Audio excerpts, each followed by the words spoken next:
நண்பர்கள் அனைவருக்கும் வணக்கம். நான் உங்கள் ஜென்சி ட்ரேடர்ஸ். இன்றைக்கி நமக்கு ஒன்றும் எப்படி இருந்துச்சு, மார்க்கெட் எப்படி எடுத்தீங்க? ஒன்றும் நம்ம சொல்லிக்கிற மாதிரி இன்றைக்கி ஒன்றும் மார்க்கெட் இல்லை. அது ஏறும்போதே நமக்கு 1% நமக்கு மார்க்கெட் கேப் அப்பில் ஏறினா, அதுக்கு பிறகு மார்க்கெட்டு இறங்குவான்னு நினச்சது, மார்க்கெட் இறங்கவும் இல்லை, ஏறவும் இல்லை. அதாவது இன்றைக்கி பார்த்திங்கன்னா ஒரு 145 பாயிண்ட்டு, அதாவது அவன் ஓப்பன் ஆனது இங்கே 200 பாயிண்ட்டுக்கு மேலே, 197 பாயிண்ட்டுக்கு மேலே கேப் அப்பில் ஓப்பன் ஆனான். அங்கேருந்து ஒரு செல்லிங் ப்ரெஷர் இருந்தது. சரி, மார்க்கெட் மேலே 2460 ரீச் பண்ணிட்டான். அங்கேருந்து ஒரு செல்லிங் வந்து இந்த கேப்பை ஃபில் பண்ணுவான் இன்றைக்கி. ஏன்னா 2400 420 தான் நமக்கு வந்து 24200 24400 அந்த ரேஞ்சில் தான் மார்க்கெட்டு கொண்டு வந்து முடிப்பான் அப்படின்னு நினச்சிட்டு இருந்தது. இப்போவும் அங்கே தான் அதிகமாக இருக்குது, ஓப்பன் இன்ட்ரெஸ்ட் அங்கே தான் அதிகமாக இருக்குது. ஆனால் 24600 தாண்டி 24700 தாண்டி 24800 பக்கமாக போயிட்டான். இன்றைக்கி மார்க்கெட் எங்கே க்ளோஸாக இருக்குது? மார்க்கெட் க்ளோஸ் ஆனால 24744. இந்த ஒரே கேண்டிலில் 200 பாயிண்ட் கரெக்டாக இங்கே பார்த்தீங்கன்னா தெரியும். 200 பாயிண்ட் இந்த கிரஸ்டரை பாருங்கள், இந்த இடத்துல பாருங்கள், 200 புள்ளிகள் 95 பாயிண்ட், 200 புள்ளி ஒரே கேண்டில். கடைசி 3:28க்கு தான் ஏற ஆரம்பித்தான். 3:28க்கு ஆரம்பித்து 30 வெறும் 2 நிமிஷம் தான் இது டைம்.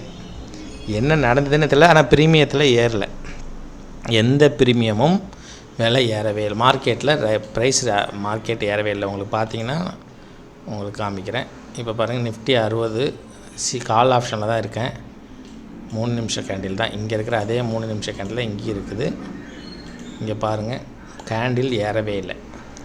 இது என்ன காரணம் அப்படின்னு நம்ம அதுக்கு பிறகு சிபியில் இருக்கிறத பார்த்தா, இப்போ இந்த ஆகஸ்ட் 1ஆம் தேதியிலேருந்து ஒரு ரூல்ஸ் மாற்றிருக்காங்க. 3:40 வரைக்கும் மார்க்கெட்டில் பண்ணலாம். கடைசி நேரத்தில் முன்னாடிலாம் பார்த்திங்கன்னா 3:55க்கு மேலே 3:25க்கு மேலே மார்க்கெட்டில் ஆர்டரை எக்ஸிக்யூட் பண்ண முடியாது, புதுசாக எதுவும் வாங்க முடியாது. அதே மாதிரி நீங்கள் அதுக்குள்ளே விற்றுணும். 3:25க்குள்ளே மார்க்கெட்டு பொசிஷனில் இருந்தீங்கன்னா கொடுத்துடணும். அப்படின்னா கேரி ஃபார்வர்ட் இல்லை, அதுவே ஆட்டோமேட்டிக்காக கட் ஆகிடும்.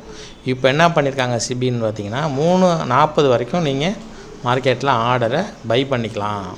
ஆனால் க்ளோஸ் பண்ணுற டைமை கொஞ்சம் குறைச்சிட்டாங்க. 3:10 3:15க்குள்ளேயே நீங்கள் க்ளோஸ் பண்ணிக்கணும். அப்படின்னா 3:20க்கு ஆட்டோமேட்டிக்காக அது க்ளோஸ் ஆகிடும். அது மாதிரி பண்ணியிருக்காங்க. அதனால் ஆர்டர் வந்து க்ளோஸ் பண்ணுறது டைம் அதிகமாகவும், நீங்கள் ஆர்டர் எடுக்கிறது டைம் ஆர்டர் வந்து புதுசாக பை பண்ணுறத டைமை நீட்டி போட்டிருக்காங்க. இதனால் என்னென்னா ஃபாரின் இன்ஸ்டியூட்டர்ஸ்லாம் நிறையா பேர் இப்போ நம்ம மார்க்கெட்டில் இந்த ஒரு வாரமாக வாங்கிட்டுருக்காங்க. எஃப்ஐஐஸ்.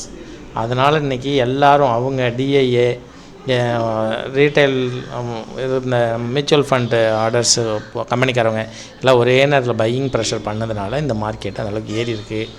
இங்கே பிரிமியத்தில் ஒன்றுமே ஏறலை.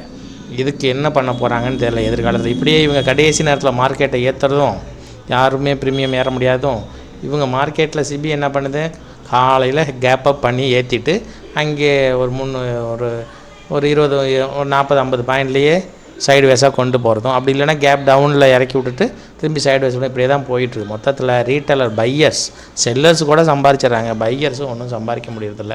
10 பாயிண்ட் 15 பாயிண்ட் போகிறதுக்குள்ளே இங்கே நமக்கு நாக்கு தள்ளிப்படுதுன்னு வைங்களேன். இது எப்படி போகுது? அவங்களோட முடிவு தெளிவாக இருக்காங்க. இந்தியாவுக்குள்ளே 2-2.5 கோடி 3 கோடி பேர் வந்து ரீட்டைலர் இருக்காங்க. ரீட்டைலர் ஒரு ஆள்கிட்ட 1000 ரூபா 2000 எடுத்தால் கூட பெரிய அமௌண்ட் இல்லையா, அது எல்லாமே செல்லர்ஸ்க்கு போய்டும். அவங்க எல்லாமே பெரிய பெரிய செல்லர்ஸ், எல்லாம் பெரிய பெரிய கம்பெனிக்காரவங்க. அவங்களால நம்ம சம்பாதிப்பாங்க. நம்ம அப்படியே செருக சம்பாரித்து செருக 1000 அவங்களுக்கு கொடுக்க வேண்டியதான். இன்றைக்கி பாருங்கள், மார்க்கெட்டு ஒன்றுமே பண்ண முடியல. மார்க்கெட்டில் காலையில் ஏறினாங்க, சரி இங்கேருந்து செல்லிங் ப்ரெஷர் இருக்குன்னு பார்த்தது, பையிங் ப்ரெஷர் இருக்குன்னு பார்த்தது, எதுவுமே இல்லை. அப்படியே மார்க்கெட்டை 10:30லேருந்து 10:30 மணி, நம்மளே 9:30 வரைக்கும் எடுக்க மாட்டோம்.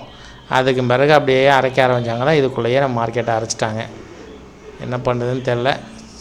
நாளைக்கு மந்தோட எக்ஸ்பைரி இருக்குது. இந்த எக்ஸ்பைரியில் பார்த்திங்கன்னா உங்கள் லெவல்ஸ் கொடுத்துருக்கேன். லெவல்ஸ் நல்லா பார்த்துக்குங்க. எனக்கு என்னமோ மார்க்கெட்டு நாளைக்கு ஒரு செல்லிங் ப்ரெஷர் இருக்கும்னு நான் எதிர்பார்க்குறேன். ஏன் எதிர்பார்க்குறேன்னா, உங்களுக்கு 24600 அதிகமாக இருக்குது. ஓப்பன் இன்ட்ரெஸ்ட்டு பார்த்திங்கன்னா தெரியும், எல்லாமே 1-1.5க்கு மேலே இருக்கிறாங்க செல்லர்ஸ். இவங்க அதனால் மார்க்கெட்டு நாளைக்கு திரும்பவும் 24,600க்குள்ளே வரலாம் அப்படிங்கிற எதிர்பார்ப்பு இருக்குது. அதை வச்சு நாளைக்கு ட்ரேட் பண்ணுங்கள். நம்மளுடைய லெவலும் அதை தான் காமிக்குது பாருங்கள்.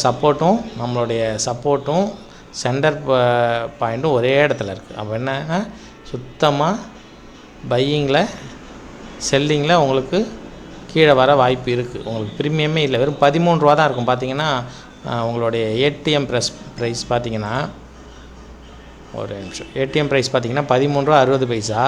அது ஏடிஎம் புட்டு ப்ரைஸ் பாருங்கள் 172 ரூபா. குறைஞ்சபட்சம் 15 மடங்கு அதிகமாக இருக்குது. அதான் 15 மடங்கு பர்சன்டேஜில் 15 மடங்கு அதிகமாக இருக்குது. அப்போது நாளைக்கு மார்க்கெட்டு ஒரு செல்லிங் ப்ரெஷர் வர வாய்ப்பு இருக்கிறது.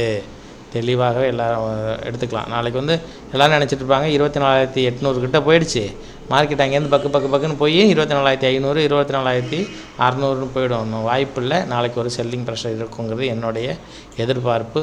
அதுக்கு தகுந்த மாதிரி நாளைக்கு கொஞ்சம் மார்க்கெட்டுனால எக்ஸ்பைரி வேறு மாற்று பண்ணுங்கள். நாளைக்கு மார்க்கெட்டு இந்த இடத்துல தான் ஓப்பன் உனக்கு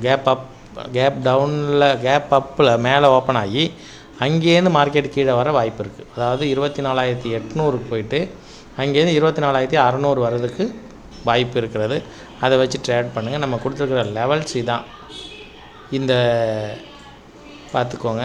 அடுத்தது உங்களுக்கு எப்படின்னா, இப்போது அடுத்த மணி இருக்கு இல்லைங்களா, அடுத்த மணியில் ஓப்பன் இன்றைக்கோடைய அடுத்த மணியோடைய ஓப்பன், அதாவது கால் ஆப்ஷனோட லோவும் புட் ஆப்ஷனோட ஹையும் எடுத்துக்கோங்க. அதை ரெண்டையும் கூட்டி 2ஆல் வகுத்திங்கன்னா ஒரு ஆன்சர் வரும். அந்த ஆன்சருக்கு மேலே கால் ஆப்ஷனுக்கு வந்துச்சுன்னா, மேலே போச்சுன்னா பை பண்ணுங்கள். அதே மாதிரி புட் ஆப்ஷன் எடுக்கணுங்கிறீங்க. இன்றைக்கி இருக்கிற புட் ஆப்ஷனோட லோவும் கால் ஆப்ஷனோட ஹையும் எடுத்து ரெண்டையும் கூட்டி 2ஆல் வகுத்துக்குங்க. அதில் வர ஆன்சர் எடுத்து புட் ஆப்ஷன் ஏடிஎம் ப்ரைஸில் போட்டுக்கோங்க. இதை நான் உங்களுக்கு தெளிவாக எழுதி காமிக்கிறேன். எழுதி ஒரு நாளைக்கு நான் வீடியோ போடுறேன். அந்த ப்ரைஸ்க்கு மேலே போச்சுன்னா நீங்கள் நாளைக்கு அது மேலே போங்க. இப்படி பண்ணிக்கிங்க. மார்க்கெட்டு நாளைக்கு எனக்கு தெரிஞ்ச வரைக்கும் ஒரு செல்லிங் ப்ரெஷர் இருக்கும். நண்பர்களே, நன்றி, வணக்கம்.